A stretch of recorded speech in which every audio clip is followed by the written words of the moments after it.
السلام عليكم يا شباب، ازيكم عاملين ايه؟ طبعا في الاول كده كل عام وانتم بخير بمناسبه عيد الاضحى. يعني فاهم، مش هقول لك طبعا خدوا اجازه، لا انت داخل على الامتحانات ما حبكتش، يعني اليوم ده اللي هتاخده اجازه هيفرق معاك جامد. بس في الاول كده ما تنساش تبقى تبعت لي كيلو لحم. حوار بقى ان انا اكون بذاكر ازاي ولا براجع ازاي ولا بحل شوامل ازاي، ده كله حاجه، وحوار اللي انت تحل في اللجنه ده حاجه تانية خالص. يعني اللي بيفرق طالب عن طالب بجد حوار القعده في اللجنه والهدوء في اللجنه. وانا كنت قبل كده قلت لك على حوار ان انت لازم تكون هادي في اللجنه وبتحل في اماكن فيها صخب، لان اللجنه ما بتبقاش هاديه. فاهمني؟ يعني انت بص، عشان ايه هناخد اليوم من الاول كده. انت هتصحى صباحيه الامتحان، طبعا في ممكن تراجع الصبح تعيد على المنهج تاني، بس انا ما برجحش الفكره دي، لانك لما هتبص للمنهج غالبا بنسبه 90% هتحس نفسك ان انت مش فاكر اي حاجه فتتوتر اكتر، فانت كده ما عملتش اي حاجه.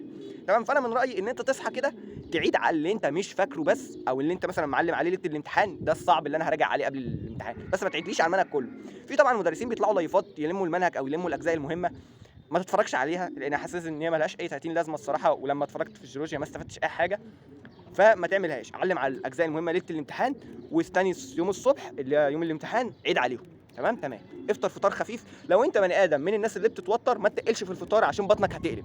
انا عارف ان بطنك هتقلب وانت داخل اللجنه، وتوتر اللجنه بقى، وتوتر اول امتحان، امتحان العربي وامتحان تقيل ومش عارف ايه. ما تقلش في الفطار، وممكن تاكل حاجه خفيفه، تجيب لك هوز مقاطعه، هات لك اي حاجه غير هوز، يعني صرف نفسك.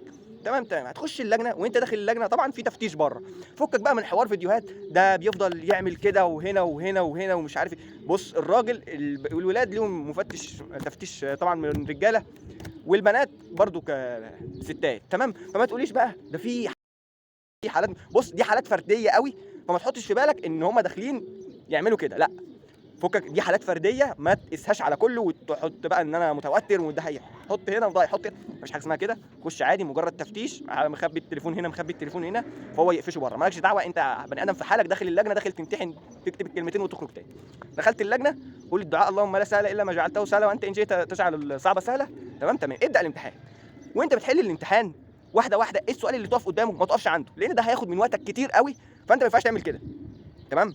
ما ينفعش تخلي سؤال انا مش عارفه خلاص دماغك كلبشت، انت هتخلي دماغك تكلبش باقي الامتحان كله وتضيع باقي الامتحان عشان سؤال؟ لا، نط سؤال في سؤال، سؤال في سؤال، اللي انت ما تعرفوش تنط. فوقك بقى من حوار ده انا ما عرفتش الامتحان كله، فقمت لقيت نفسي سايب الامتحان كله فرجعت سنين من الاول بقى فعصلكت. ما فيش حاجه اسمها ما عرفتش الامتحان كله، انت كده ما كنتش بتذاكر، انت كده كنت بتهرق، كنت بتلعب. تمام؟ فانت هتحل اللي انت عارفه واللي انت ما تعرفوش، مثلا سواء اربع خمس اسئله انت ما عرفتهمش في الامتحان، عادي عادي. تمام؟ انت بقى هتقوم رايح معلم لي في البابل شيت في اللي انت متاكد منه قوي بالجاف. انا مش مع ان انت تتعلم في اخر الوقت، لا، الحركه دي غبيه جدا، ممكن تخليك ما تلحقش تتعلم البابل شيت اصلا. وانا عملتها في العربي وكنت مزنوق في 30 تعليمه في البابل شيت في 5 دقائق، كنت مزنوق زنقه الكلاب. ما انصحش ان حد يعمل كده. فانت اول ما بتخلص حل اول مره، تمام، روح على البابل شيت علم على اللي انت متاكد منه. تمام؟ المتاكد منه، بلاش الحوارات دي، اللي انت متاكد منه علم عليه، وارجع تاني كده راجع لي على الاسئله. تمام. وشوف اللي انت سايبه. رجعت على الاسئله وشفت اللي انت سايبه، سواء بقى هتشوف انت تراجع ازاي، هتفتح لي مثلا ورقه المفاهيم مع اني مش شايفها مفيده بربع جنيه صراحه. تمام؟ هتقوم عامل كده، تقوم راجع معلم لي في البابل شيت تاني. فكك برضو من حوار ان انا اعلم بالرصاص واظلل بالجاف، لان الحوارات دي مش نافعه. الحوارات دي بتاخد من وقتك كتير قوي ومش نافعه، وهتزنقك زنقه الكلاب، ما تعملهاش. ده لو بقى حوار بقى انت مش لقيت سؤال غلط هتعلم عليه اكس كده، لو وتعلم عليه كده. طبعا في حالات شاذه، اللي انت بعد ما علمت عليه غلط وعلمت على السؤال عايز ترجع للغلط تاني، دي حاله شاذه.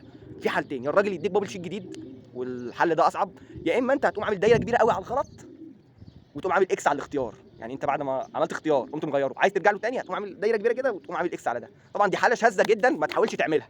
تمام؟ ده بقى بالنسبه للحل. بالنسبه لقعده اللجنه، انا قلت لك قبل كده اللجنه ثابت، مالكش دعوه اللجنه ثابت ولا لا. انت لو رحت قلت للمراقب لا شد اللجنه انا عايز اظبط دماغي، هو اللي هيظبطك، المراقب هو اللي هيظبط. ما تعملش كده، هتخلي المراقب يقوم واخد موقف منك ويقوم جاي قاعد جنبك يوترك ما تعرفش تحل. فليه الزعل بقى من الاول؟ فانت ما تشغلش دماغك. انا قلت لك اتعود ان انت تحل في مصدر للتشويش، لان اغلبيه لجان ثانويه عامه بتسيب. فكك بقى من الحوار ده، اللجنه شاده واللجنه ما شداش، اغلبيتها بتسيب او العيال بتغش ويبقى في صوت عالي، ولو ما فيش صوت عالي في اللجنه يبقى في صوت عالي من بره. فما تجيش تقول لي لا ده انا لازم انا من حقي ان انا اقعد في مكان هادي. لا، ما هو حقك، ما حبكش يظهر دلوقتي حقك وتقول لي اقول للمراقب ومش عارف ايه، والمراقب هيظبط اللجنه. المراقب مش هيظبط اللجنه، اغلبيه المراقبين هيظبطوك انت، فما تعملش الحركه. تمام؟ في اللجنه انت مش رايح دين مبارك. انا بلاقي ناس بتقول لك خد ازازه ميه، وخد باكو بسكوت، وخد واحده دومتي، وخد اخد ايه؟ انا مش رايح دين مبارك، انت اخرك تاخد ازازه ميه.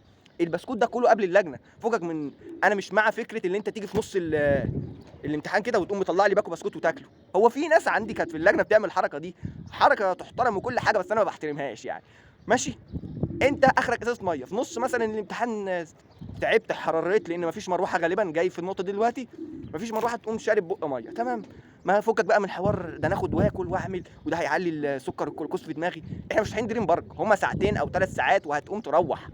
فاهمني؟ زي كده الناس اللي بتنزل الحمام في نص اللجنه، هو غالبا يعني شعور كداب لانك متوتر، بس انت فاهم الفكره. اخر حاجه بقى معانا حوار اللي انت ان اغلبيه لجان ثانويه عامه ما فيهاش مراوح اصلا، تمام. فانا الصراحه كنت جايب المروحه دي، فاهم، مروحه 3 سرعات. دي مش دعايه، ده عبث، لان المروحه دي اتكسرت اصلا يعني، فاهم. انا كنت جبتها في امتحان عربي، اتكسرت في امتحان فرنساوي اللي هو تالت امتحان، فما بقتش استخدمها تاني. وكنت بقعد في الحر، كنت بقتس على مروحه الراجل المحترم اللي قاعد قدامي، كانت شويه من الهواء بيجي على وشي حرفيا. ليه؟ لان ما كانش عندي الصراحه مروحه في اللجنه، فانا كنت بعاني صراحه، والدنيا حر وفي شهر 7، فانا كنت بسيح. ماشي، فانت لو الجو حر، لو انت عندك اوبشن ان انت تجيب مروحه زي دي كنت جايبها تقريبا 120 جنيه، هي اتكسرت اساسا فراكنها عشان بقت بتتحرك. فانت لو عايز تجيبها جيبها، لو انت هتستحمل الحر وده مش هيأثر على مزاجك بقى وتقول لي مش عارف ايه، ما تجيبهاش. انا الصراحه شايفها مش استهلاكيه اصلا، احرار عادي وانت قاعد في اللجنه، او ممكن تدفعك ان انت تركز. فدي كل حاجه ممكن تعملها في اللجنه. اول ما بتخرج من اللجنه هتلاقي طبعا الخناقات العبثيه بتاعت الاجابات.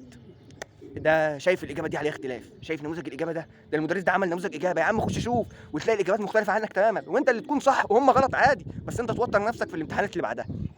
فانت نوعين يا بني ادم بتتوتر بعد الامتحان، انت تروح يا ابني من الامتحان تنام لك ساعه او ساعتين بالكتير وتصحى تشوف الماده اللي بعدها، تمام. ده انت لو بني ادم بتتوتر. لو انت بني ادم ما بتوترش زيي، انا كنت الصراحه بروح اراجع اشوف الاغلاط واشوف بقى الخناقات دي. الخناقات دي يا جدعان كنت بحبها قوي صراحه، اللي هو ده بيقول لك الاجابه دي والاجابه دي، الخناقات دي انا كنت بموت فيها. بس انا كنت بشوف الاجابه الصح يعني وبراجع. هتقول لي ايه الفايده من ده قدام؟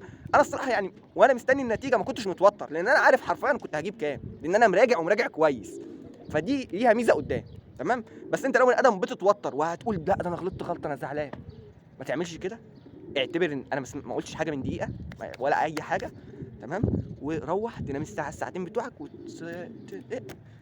تروح تشوف الماده اللي بعدها، تمام كده. وكل يوم على كده، وان شاء الله تعدي على خير. وبس كده خلاص. ربنا يوفقكم يا جدعان. احنا في يوم عرفه يعني قبل المغرب. ربنا يوفقكم كلكم، والسلام عليكم.